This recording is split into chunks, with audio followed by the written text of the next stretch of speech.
ফেনী নদী তীরবর্তী বহুরী সেচ প্রকল্প এলাকার সোনাগাজী অ্যাগ্রো কমপ্লেক্সে ৬,০০০ গাছের আম বাগান, যে বাগানে আম পাওয়া যায় সারা বছর। ৬৫ একরের সমন্বিত খামারের প্রায় ১৫ একর জমিতে রয়েছে এই আমের বাগান। চলতি মৌসুমে যে বাগান থেকে উৎপাদন হয় ৩০ টনের বেশি আম। ২০১৫ সালে এই বাগানটি তৈরি করেন সেনাবাহিনীর অবসরপ্রাপ্ত মেজর মোহাম্মদ সোলাইমান, যিনি প্রথমবারের মতো চাষ করেন ১২ মাসি আম বাড়ি ১১। তার বাগান থেকেই ছড়িয়ে পড়ে সারা দেশে। একই সাথে বাগানের ২ শতাধিক গাছে সারা বছর ফলছে কাটিমন আম।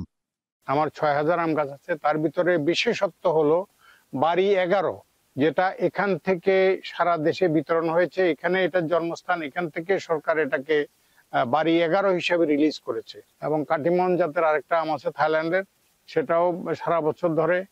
এবং আরো ২-১টা নতুন জাত আমি করতেছি, যেটা আমাদের দেশের জন্য উপযোগী কিনা সেটা হলে, ওখানে ১টা-২টা গাছ আছে, এটা হলে এটাকেও আমরা মাল্টিপ্লাই করে সারা দেশে বিতরণ করে দেব।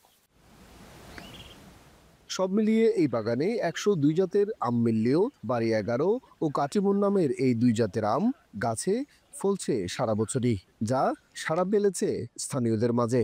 অসময়ে আসা আম কিনতে দেশের বিভিন্ন প্রান্ত থেকে আসছেন ক্রেতারা। বিক্রি হচ্ছে অনলাইনেও। আমাদের এখানে ১২ মাসি আম, বাড়ি ১১, কাটিমন বিভিন্ন জায়গা থেকে অর্ডার আসে, আমরা এগুলা অনলাইনে পাঠিয়ে দিই। যখন খুব বাজারে আম থাকে না, তখন আমরা এই সুভাষ এগ্রো কমপ্লেক্স থেকে আমরা আমগুলো সংগ্রহ করি। এই বাগানের আম অত্যন্ত গুণগত কোয়ালিটি সম্পন্ন। ১২ মাসে আম পাওয়া যায়। আর উনি তো এখান থেকে স্যার আজকে বিক্রি করতেছে না, অনেকদিন যাবত বিক্রি করতেছে। স্থানীয় কৃষি বিভাগ বলছে, উপকূলীয় এলাকায় এই আম বাগানটি পুরো অঞ্চলে সম্ভাবনার আলো জ্বালিয়েছে। এটি দেখে দেখে অনেকে আমাদের সোনাগাজী কৃষকজন আমাদের কাছেও আসে সময় সময়, আমরাও পরামর্শ দিয়ে থাকি। কারণ সাধারণত শীত মৌসুমে যে মুকুল করে এক সিজনে আম পাই আমরা অন্যান্য জাতগুলো, কিন্তু ১২ মাসি আম, কাটিমন আম বছরে ৩ বার, কোথাও কোথাও ৪বারও ফলন দেয়। আমরা কৃষি সম্প্রসারণ অধিদপ্তর যারা আম বাগান করতে চায় এবং অন্যান্য ফল বাগান করতে চায়, আমরা সেই পরামর্শ দিই।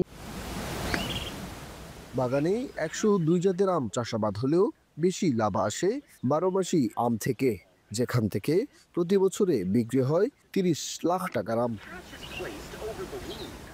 সুলাইমান ডালিম, এখন ফেনী।